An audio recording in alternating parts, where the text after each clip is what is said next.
Welcome, everyone, to the first Player 2 podcast of 2026. I'm your co-host, Rade Stojsavljevic. And I am your co-host, David Leary. It's nice to be back with you, Roddy. Is your Christmas tree still up? No, that is an olive tree, David.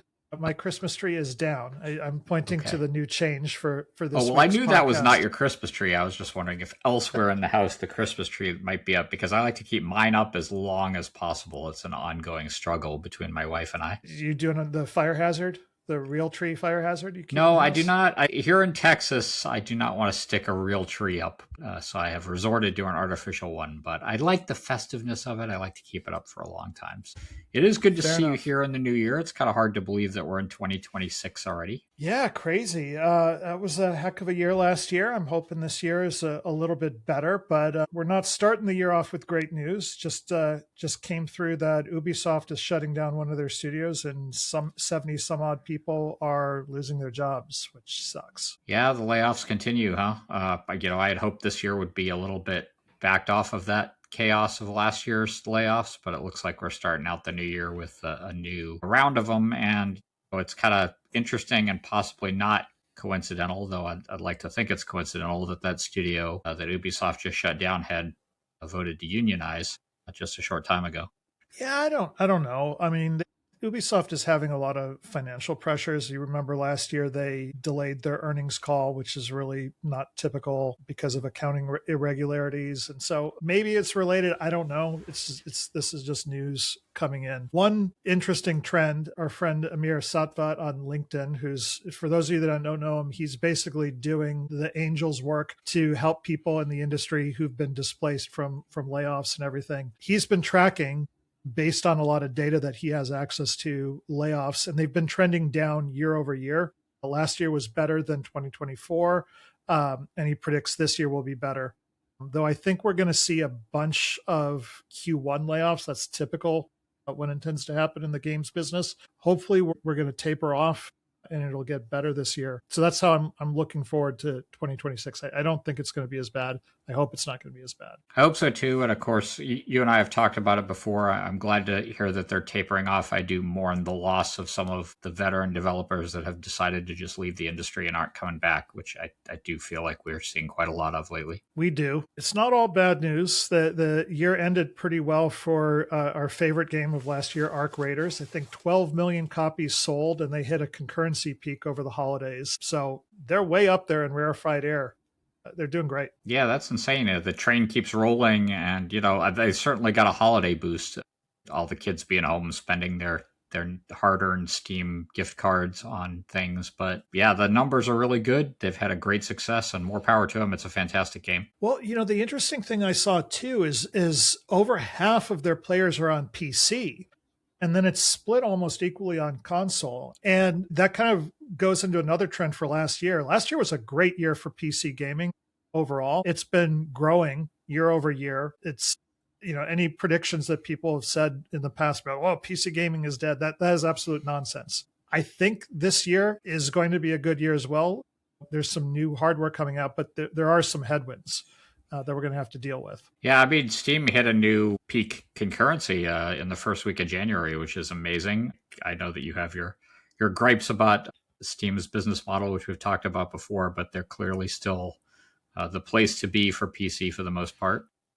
Yeah, to be fair, just to relitigate this, I'm not anti-Steam. I think the 30% store take is too much, and I don't think it's been healthy for the industry overall to continually devalue content through aggressive sales just to get ranking in the store. That said, the service, I play most of my games on Steam. They're like, that's where my friends are. That's the default platform. Their uptime is great, though they had a big hiccup right before Christmas. Somebody was working late to try to fix that, but they did. And of course, there's no real gatekeeping on Steam, for better or worse. So, that's the place to be for indie games right now, which frankly may be driving a fair bit of this growth. Kids are playing a lot of stuff these days that isn't necessarily the big budget AAA games. Yeah, I think that's right. Though AAA is still doing relatively well. I mean, we had, between Arc Raiders and Battlefield, just two monster launches last year that did really well. I want to put a pin on that curation thing because I've got some thoughts on that when we get to the 2026 predictions. But one of the headwinds I think we're going to face is the memory and GPU price increases. That makes it rough to buy a new machine. Definitely. Though that will hit the next console generation as well. I almost wonder if the real result of this is that people just hang on to their old machines for longer, play games on that, and maybe it slows down this sort of pressure that we've had over the years in the industry that you and I have both seen to increase the level of visual fidelity, push the hardware really hard. People can run fantastic older games on old cards, and they can do that for a long time without buying something new. So I wonder if it Well, changes the mix or type of games that appear in the market this year as a result of that pressure. the Consumer Electronics Show is just happening, and one company announced 1,000 hertz refresh rate monitor. So you're going to need a really beefy GPU to power that thing, which is kind of crazy. But to your point, I do think we've sort of tapered on the graphical fidelity growth. I just don't think it's necessary. I'm playing on a machine that I built for when Cyberpunk came out. I've got a 3090 NVIDIA card in here, and Arc Raiders is absolutely stunning on it. I've felt no pressure to upgrade to a newer generation card. I'm not planning to do it this year.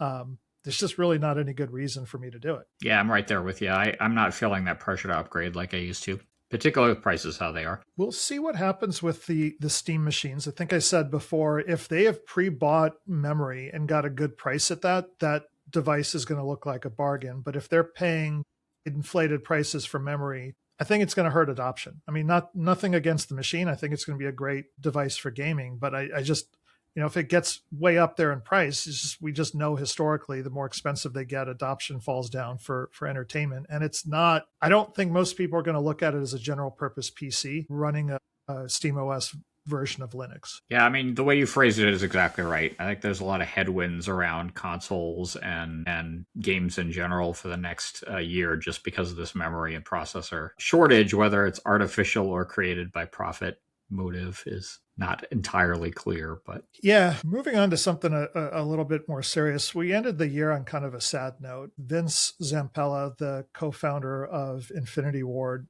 tragically passed away right before Christmas. Guy was a legend in the industry, just really great guy. It's a big loss. It sucks. Yeah, that happened right around the time that we recorded our last podcast. I think the day after we recorded that podcast was when it happened. And I did not know Vince. I certainly know of him, as everyone in the industry does. Had you ever met him? I actually met him once. I don't know the guy. I was at a Sony party at GDC, sitting up at the front with another developer friend of mine, Glenn. And Glenn looks over his shoulder, and there's one of the bouncer guys was refusing to let in a couple guys to the party. And he said, "Hey, isn't that West and Zampella?" It's Jason West and Vince Zampella, the two guys that founded it. And I turned over and I'm like, yeah, they should probably be in here. They had just launched Call of Duty after that. So we went over to the guy. He's like, and I was working at Sony at the time. I said, look, on my reputation, on everyone's reputation, please let these guys in. Go find your boss. Nobody wants to kick these guys out of the Sony party. And I just got a thanks from those guys. And Glenn did most of the work on that. But that was my brief encounter with Vince. Well, it's kind of this thing as the industry ages and we all get older. This was, of course, way too young for somebody to pass, but we are going to lose more and more people who are important to the business. And, the legacy that he created is going to live on for a long time. I mean, his fingerprints are all over everything from Medal of Honor to Call of Duty to Battlefield. I think Titanfall, despite its sometimes odd reputation, is a really kind of a masterwork and kind of some real innovative work in the genre of shooter. And by all accounts, he just had a fantastic reputation. I haven't talked to anyone who says he was anything other than a really just a good guy to work with. Yeah, it's the same thing. I mean, his reputation was a fantastic creator, supportive manager. He would give people time that folks would often say, like, I had no business getting 30 minutes of this guy's time, but he took the time to talk to me and help me. And you don't hear that from a lot of folks. And when you lose somebody like that, it just really, really stings. And you just look at the quality of the teams that he helped support and build and the products those people did and how long they tend to stick together. I think a good mark of a leader is you have folks that will follow you almost anywhere because they feel like they could do their best work with you. And he was one of those people. Yeah, 100%, and definitely a loss for the industry. So you mentioned reputation. And this is often, the games industry is often referred to as a small industry, even though there's a lot of game developers worldwide.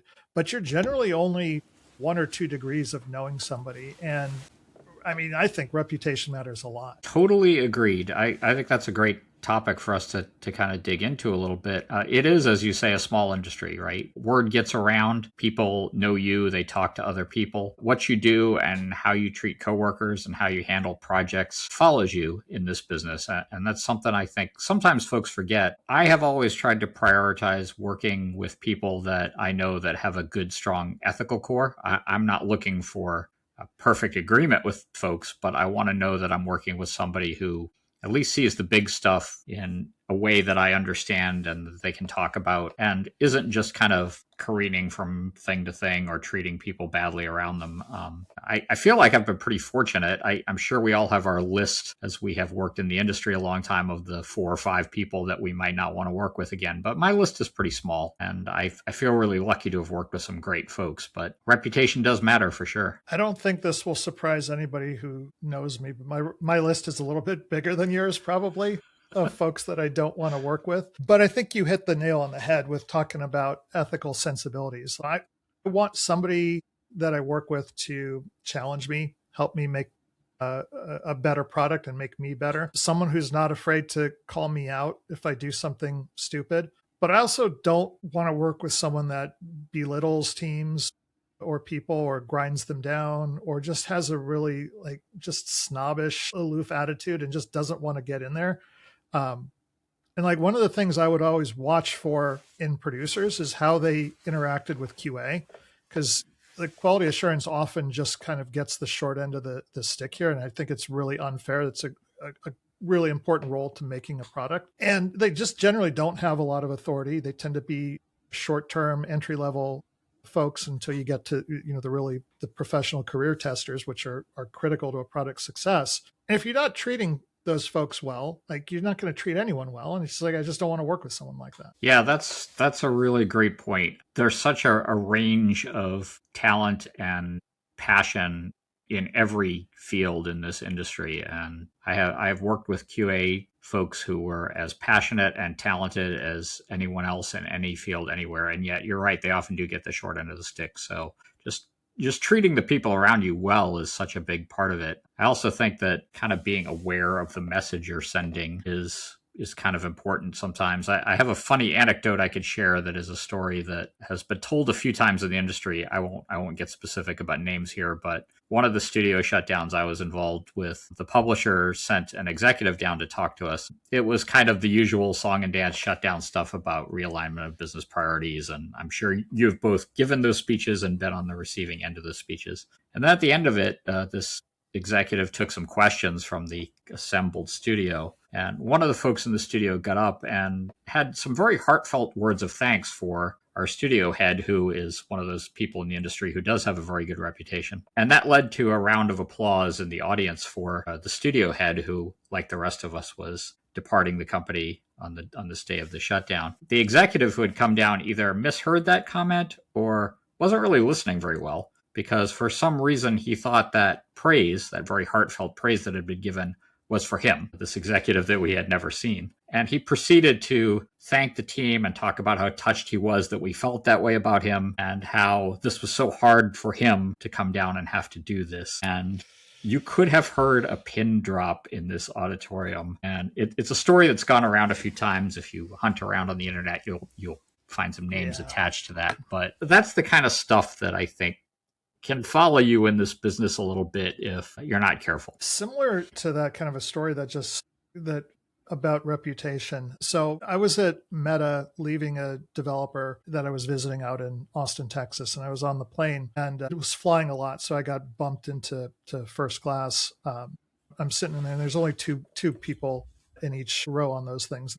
I'm not bragging that I got bumped into first class. It's part of the story. Like I just was sitting next to one person. So this woman comes in, sits next to me and saw something I was doing. We just started chatting before takeoff. And she asks, like, you're in game development, aren't you? I'm like, yeah, how did you know? He's like, oh, I'm in game development too. And we were talking a little bit. before. And she asked about games that I worked on, and I told her at that time I was managing the Beat Saber studio, and she's like, "Oh yeah, it's great, VR title and blah blah blah blah blah." And I noticed she wasn't sharing a lot about what she worked on. I was like, "Okay, I'll find out in a minute." And then we talked about places that we worked, and I mentioned I worked at Sony. He's like, "Oh, do you know so and so?" I'm like, "Oh yeah, she was my boss. Amazing person. I learned so much from her." She's like, "She's fantastic." And we were going off and talking about this person, and that became sort of the code to let her know that, oh, if I thought this person was good and that person liked me, that I was okay. And then she revealed later that she was the head of marketing and sales for Nintendo. And I'm like, "Oh wow, that's awesome!" Like, this is crazy. I actually don't know anyone who works at Nintendo. It's the only game company that I don't actually know somebody.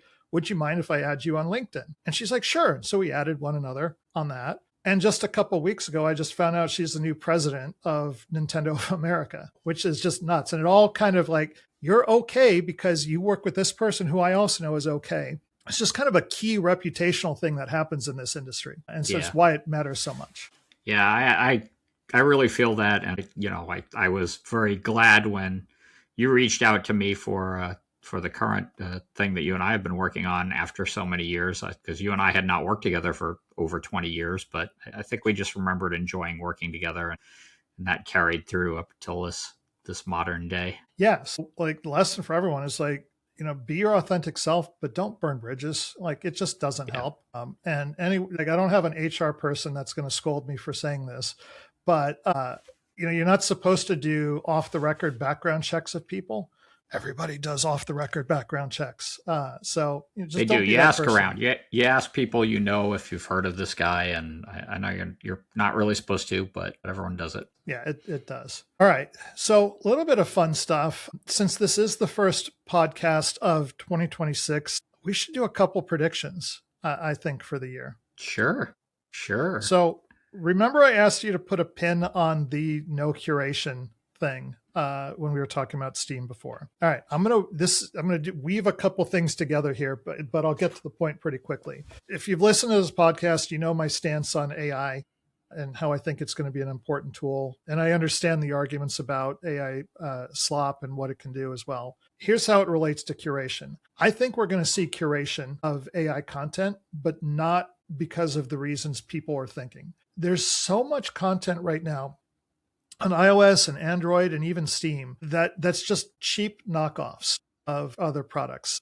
That's just not a lot of thought is being put into that. There's not a lot of additive elements. It's just someone saw a successful game, had an idea, and they try to knock it off. I mean, we used to see tons of this at companies I was at before, where we would have to do takedown notices because they were like literally stealing the art out of our game and putting it into theirs and claiming it was new, and we'd have to remove that. Stores don't curate that right now. Interestingly, and we learned this firsthand with a non-gaming app that we were doing at our company, Apple at least will curate on other platforms pretty hard and will reject you if you're not bringing anything new to the store. They don't do this in games. Valve doesn't do this in games as long as you meet some basic requirements on this. I think AI is going to make it so painfully obvious that people are ripping off content and putting it out there. Stores are going to be forced to curate, and they're going to be looking at what they've done on other genres, non-gaming types of content, and making decisions of, is this product adding any value to the platform? And they're going to gatekeep for that. And I think it's going to be messy, and it's going to piss off a lot of people because products that don't deserve to get rejected are going to get rejected until we all figure this out. But I think that's going to be a big thing that happens this year. That's a interesting prediction. Boy, there's a lot of overhead if you start to curate, right? I mean, I don't know how you do that except with some human hands on that process. So I have some experience on this because I was an advocate for curation when Meta launched the Quest platform, and why Quest had curated content, but Rift, the PC device, did not. And I think that was a key thing that helped that platform be successful when it launched, because you went on there and you knew the content on there was going to be good content. You may not like it because it's not for you, but like, we weren't going to put in hacky demos or things like that. And it's since opened up because you don't necessarily want to over restrict it too long. But like, there's a game theory or a behavioral economics phenomenon of decision paralysis. If you have too many choices and no good signal on what to pick, you don't pick anything. And so I think curation can help that. Wow. So how fast do you expect to see this? I think it's going to start in the middle of the year. I think the tools are getting that good, and we're going to start seeing a lot of stuff. And this is completely aside from just Valve saying you have to mark if you used AI. I think this is going to happen broader. It's going to probably hit mobile first, because if you just look at what's coming out on mobile, there's just so much derivative garbage content. It's just not good. Big and detailed prediction. I will give you a single, quick, boring prediction that is probably easy to make. I think that Grand Theft Auto 6 will make its new date of late this year. I think it will be a huge game because I don't think Rockstar misses when they do one of their tentpole franchises. And I think it will be hailed as a revitalization of AAA gaming, but I also think that it's maybe a bit of a one-off, and that praise may be tied to unique conditions. I'll go a step further on this because I agree. I think it's going to hit this year and it's going to be a big success. I think if you look at the data for console and AAA gaming in general, I think it's going to trend up. But if you pull out GTA, it's going to look bad. I think GTA is going to distort the metrics so badly, you're not going to be able to get a trend line for how AAA is doing overall. We are surprisingly in agreement this week, Roddy. What's going on? Is it a new year? Do we agree more than ever? I'm Are we working on my aligned? reputation. I want to be more agreeable. Is that what it is? You don't want to burn a bridge with me? Fair enough. Yeah, so look, GTA is going to do well. We knew this. We talked about this before, how it's basically going to suck all the air out of the room for everyone else. The question is what else happens on that? And consoles are going to be really interesting, I think, in 2026. Nintendo is going to do well. Their devices continually do well. They're the only platform that, with their own first-party content, can sell plenty of hardware and be successful. You're going to buy a Switch 2 because you want the new Zelda or new Mario game, and that's the only way you could get it. And it's already been selling pretty well. There's rumors that Sony's got a new device coming out, that it may be a handheld or a dual format device. I don't know. I haven't seen anything on that. I'm not a Sony registered developer. I don't have any insider info on that one. And even if I did, I don't think I would share it publicly because NDAs are an actual thing where your reputation matters, that you're not a leaker as a developer. What I don't know is what happens with Microsoft.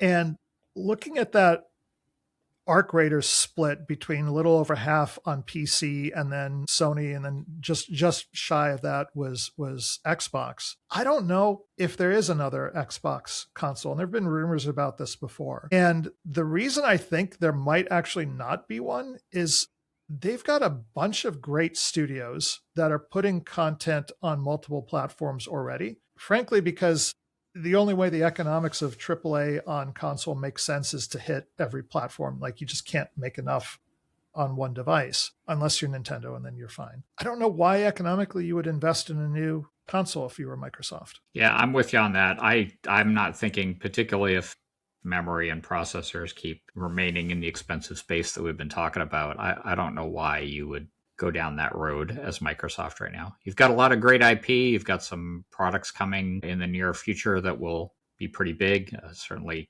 Elder Scrolls 6 will be huge. But yeah, I don't know why you would put money into a new console right now. I'll go out and make another prediction and say, if I were building a console now, I don't think I would build a large box that only tethers to my TV. I just don't think that's how younger players consume content. I think you still offer that, just like what Switch is doing, which I think Nintendo was way ahead of of everyone else thinking that way. But it also has the added benefit, if you built for something like that, you can control your development cost, right? You don't need to put something that you have to spend hundreds of millions of dollars to build content to make it look good on. You could spend less. Boy, you've now given me the willies, because I'm imagining a future where owning a PC or a console is only for the super wealthy, and the poor average gamer schlub has to play everything on the cloud and doesn't own anything and is subject to services. I don't personally like that future very much, as somebody who likes to have a PC and plays a lot of games on PC. Well, I'm thinking more like a Steam Deck or something like that, right? So what got me so excited about iPhone when it came out is I thought this was going to be a device that had enough compute and a good internet connection that I could play games on as a portable device. If I put it down in my desk, it sensed the context of my monitor and my keyboard. And this is plenty powerful to run Excel, Word, and a web browser. Sometimes, like, I frankly would never use Excel on this thing or any spreadsheet. I wanted, a big screen for that so I could see all my numbers and mess around with them. But then you could easily put it in front of your TV and grab a controller, and it would know that context. Now, that never happened. There was a Linux device phone that was rumored to come out that someone was teasing that might have done that, but that never actually launched. But if you think about a console, like, why couldn't I connect my Steam Deck to my PC, or sorry, to my monitor, and just use that, but on a bigger screen? Maybe I would want a mouse and keyboard for some games because it's just better than a controller. Sorry, console shooter guys. It's better for shooters to use a PC. It's just a more compelling device for me than having something separate. I don't want cloud, by the way. I don't want cloud rendered. I have no Good. I was in afraid you were going to advocate for that for a minute, and then I would have to murder you. So putting aside the whole ownership issue of everything, why I don't want cloud gaming is, like, there's a last mile physics problem that you've got where, you know what, I could put a data center proximate to you if you live in Los Angeles or New York or Chicago or any big metropolitan area. But if you live, I don't know, let's Eugene, Oregon or something like that, it's a relatively small town away from a bigger town, Portland, but not that close. Is it cost effective for me to put a data center there? No. All right. What's the cost of not having a data center there? I have to go to the next nearest one. And now I have speed of light latency issues for my game, and it sucks. So you immediately, if you go down that path, you say roughly about a third of the population of North America and Europe, you're just not going to be able to play our stuff. And you just can't afford to cut that audience. Now, you don't have that problem in Korea or Japan that have, like, ridiculously fast internet and wireless everywhere, but you do everywhere else. These are good predictions. I think we've made some good predictions for the year. Can we take 2 minutes at the end of this to talk about something fun? Yeah. Are we going to talk about what you played? Well, normally in this segment, we would talk about what I've played, but instead I would like to take a moment to talk about something game adjacent and something that I watched. Since this is all the topic on social media right now, are you up on Stranger Things? Have you caught up on the finale? That was going to be my prediction, that we were going to talk about Stranger Things. Okay. Are you up on it? Have you caught up on the show? After the last season, it got a little bit weird. I'm like, man, this feels like the writers don't know what they're doing anymore. So I don't know if I want to watch Did you check out on it? You gave up on season 4? My wife started and stopped, and that was enough signal that I didn't want to finish it. I will stay away from spoilers here, and actually I share some of your sentiment, believe it or not. I am not what would be described as a Stranger Things super fan. I did watch the whole thing. I do have enormous respect for it as a kind of a cultural phenomena and touchstone, and I think that part of the reason you and I might not have engaged with it quite as much as it is, I think, targeted toward a younger audience, though it does play on the nostalgia of our Gen X sensibilities, and I think it does a pretty good job of that throughout its run, capturing the feel of the 1980s in a way that it feels a lot less pandering to me than, say, Ready Player One, which felt very pandering to me. And certainly any show that runs that long is going to have flat spots and filler episodes. But for the most part, I think it stayed creative. It didn't play overly safe, and the themes were consistent throughout the show. The reason I wanted to talk about it was just how game adjacent it is. You and I kind of have coincidentally both worked on a game using the IP. Yeah, I did. I worked on a horror experience for Gear VR and the standalone VR headset when I was at Oculus, called Face Your Fears, and we did a Stranger Things episode. That was fun. Yeah, and I worked on the Stranger Things 3 beat 'em up adventure game that Bonus XP did. I did some consulting work on that. It is a very game savvy IP, and I think that's been one of the stronger things about it. I have to give a huge shout out to the showrunners for getting all their Dungeons and Dragons lore spot on right. I mean, they're pulling in references that make fans of that RPG absolutely giddy, and Vecna, and references in the final season to Ravenloft and specific monsters.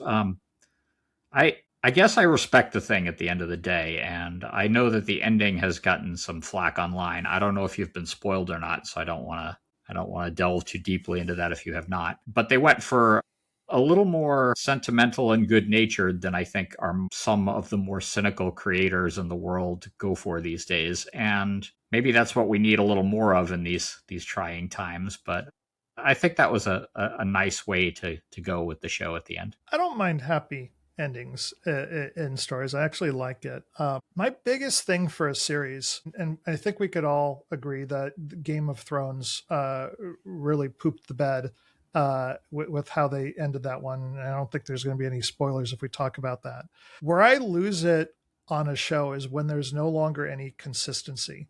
Or believability to the characters. Like, huge Star Trek fan. I used to go to conventions and all that. I was watching Star Trek Enterprise, and there's this story arc, and I thought it was pretty good for a while. Like, this alien with this incredible weapon comes and shoots a test shot at Earth and kills like 4 million people in Florida with just a test, and they're going to come back and ruin everything. And the captain finds the weapon designer on there, asks him where the thing is. Guy says no, and he pulls back like he's going to hit him, and then stops and says, "No, that would be wrong." And I'm like, "No, no, no, no, no, no, no.